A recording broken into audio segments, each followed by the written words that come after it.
For too long, Halloween has had to deal with being encroached upon by the holiday season. It's now commonplace for stores to start carrying Christmas items at the beginning of October. And for what? To waste shelf space with pointless junk that nobody's even going to buy until the last week of November?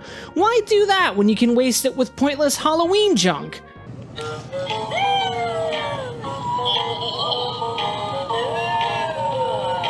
I'm sorry, but it's time for Halloween to fight back. If you're gonna step on our space, then we're gonna step on yours. Let's keep the spooky season going into November with some devilishly good titles. I've got 3 to talk about today, as well as a couple of additional shoutouts as well. So keep the cobwebs up. Wait, those are decorative, right? Uh-oh. Throw some tinsel and ornaments around the ghoul-tied skeleton, and enjoy some silly, violent, and downright crazy games all released in the month of October. For starters, we've got Forgive Me Father 2, the sequel to the Eldritch Boomer shooter by Bite Barrel. Say the line, Bart! Forgive me, Father. The original has sort of a mixed reputation. It's got a lot of interesting ideas and a strong, stark comic book art style, but it's also got some weird design decisions that make it somewhat difficult to recommend.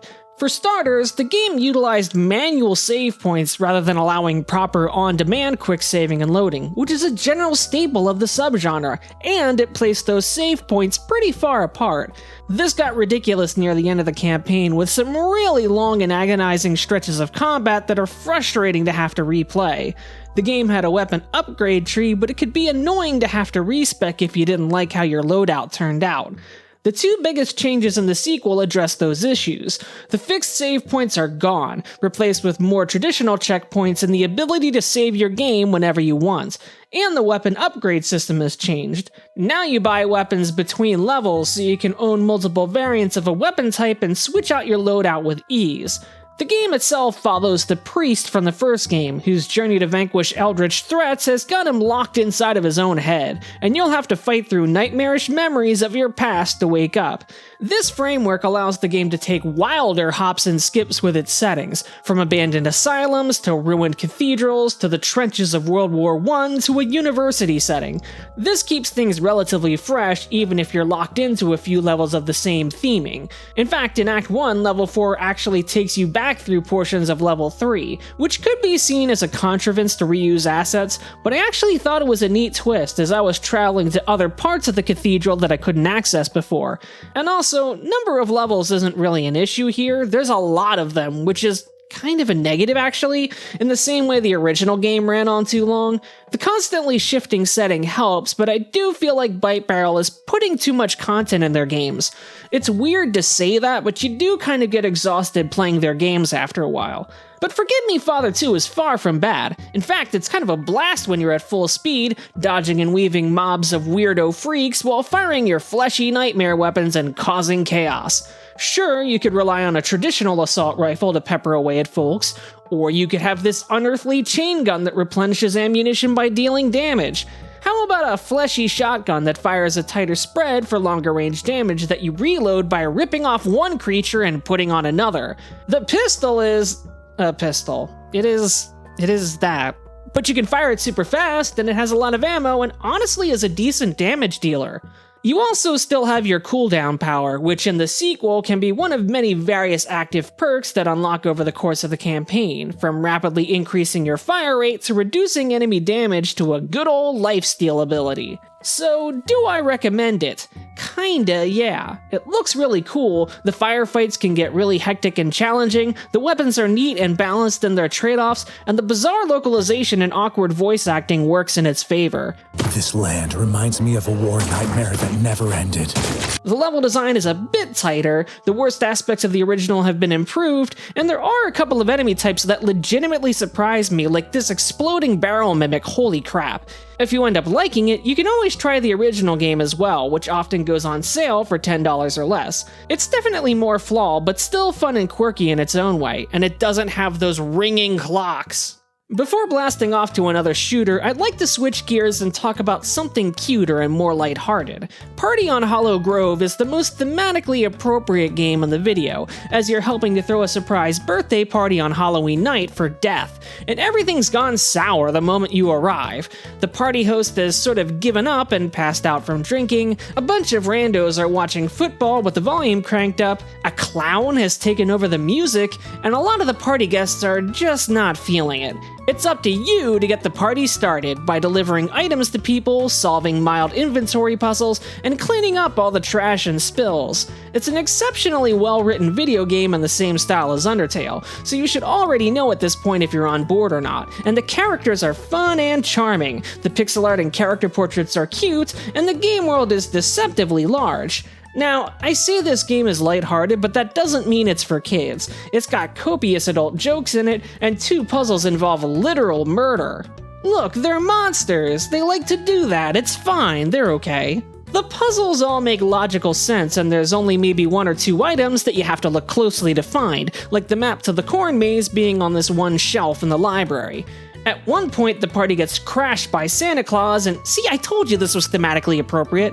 You'll have to save the day, and more importantly, the party. At just $10 regular and a 2-hour runtime, Party on Hallow Grove is the perfect way to celebrate the season. Okay, this next shooter is kinda wild and not always in a good way, but it's definitely interesting. Devilated throws you into the pits of hell as the Deer, a kinda gladiator wearing a deer skull mask that is willing to commit unspeakable acts to survive. This includes grabbing corpses and using them as meat shields, or eating them to regain a small amount of health. The energy in this game is absolute chaos, with bizarre enemies like these TV heads that shoot images at you, and catchphrases popping out of every enemy you kill, and a combat style rank that increases the amount of money you make as you keep it going. This money can be used to increase your backpack slots and max ammunition, and yeah, backpack slots. Weren't expecting that in a boomer shooter, huh? There's bonafide inventory Tetris in this one, as you'll pick up all sorts of various pistols, rifles, and even boss weapons to store in your inventory. These weapons come preloaded with ammunition, so you can keep swapping pistols out for other pistols if you run low. Some of these weapons are really bizarre too, like a literal finger gun, or this pistol that shoots a row of bullets like the plasma cutter from Dead Space. While the game has those dreaded fixed save points I complained about with the first Forgive Me Father, you can also buy a save off of a vendor and they're reasonably priced, and at least so far in my playthrough, these vendors and save statues are fairly common. Still, ask any boomer shooter fan and they'd tell you that restricting saving is not going to be their cup of tea. The way the game is structured is a bit odd too. There's no hub and almost no story to speak of, just a constant choice of 2 levels to pick from each time until you reach the end of your playthrough. This is designed to encourage replayability, and I do appreciate having a shorter campaign than the Forgive Me Father games, but as far as replayability goes, wouldn't that just mean picking the one you didn't pick last time? Maybe if the game adds more levels post-release and has this giant pool of levels to grab from at random, that would make a bit more sense. As you complete levels, you'll gain ability points which you can use to gain a double jump, wings for gliding, and a glory kill ability that comes in handy in a firefight. You also have bullet time, which lets you slow down the action and increases your health gain when you defeat enemies.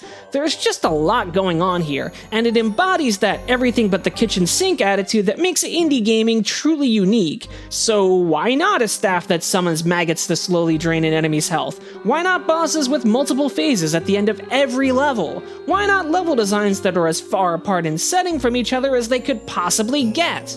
You just have to be willing to let yourself give in to the madness here. It's definitely the jankier of the 2 shooters in this video, but it's also impressive in its willingness to try everything.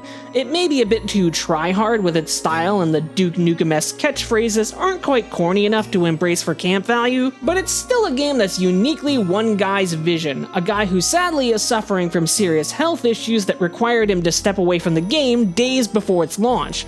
I think it's worth a playthrough, and the launch discount of 40% off is pretty generous and will last until November 11th. Hopefully the developer can get back on their feet, and we wish the best for them and their family. That was kind of a bummer to end on. Let's talk some more Halloween-y games before I think too hard about things and go into a spiral. No, not that kind of spiral. The Lost Knight is a cute little RPG for the Pico 8 that you can play for free on itch.io or grab a desktop version for $2. It's got some silly characters and an Undertale-ish battle system with a decently sized world to explore. There's Halloween Forever, an action platformer starring a pumpkin man who spits candy corn at his enemies. It's a bit difficult at times, but it's still solidly made, and it's only $3 from now until November 4th. Then there's Savage Halloween, which I'll admit isn't the greatest, but it's also the only Halloween-themed Contra-like that I know of, so if you see it on sale for a couple of bucks, it might be worth it at that price. Scarlet Hallow is by the developer of Slay the Princess, and has been in active development since 2021, and honestly, I think it's going to be an even better, far more substantial visual novel that might someday be a truly standout title in the horror genre. Of course, there's even more out there, like the recently released tile-action Halloween Picket Maze, the old Double Fine classic Costume Quest, Homestar Runner's Halloween Hide and Seek, indie RPG Osteoblasts, isometric roguelite Dead Estate, and yes, Vampire Survivors 2. I mean, let's be honest, you were probably gonna play that after watching this video, weren't you? Well, before you do, if you could hit the like and subscribe buttons for me, that would mean a heck of a lot. I've put out so many videos over the last several months, and I want to keep making more retro and indie game recommendations like the one you're watching now. I've got a Patreon with early video access and monthly polls to determine some of the games I cover. I've now got a channel membership option as well if you prefer that. $3 will get you a credit in the video for as long as you're a member. Next week, I'll be covering Phoenix Springs and talking about all the exciting games coming out this month, so tune in next week for even more recommendations. Until then, you'll find me in another castle.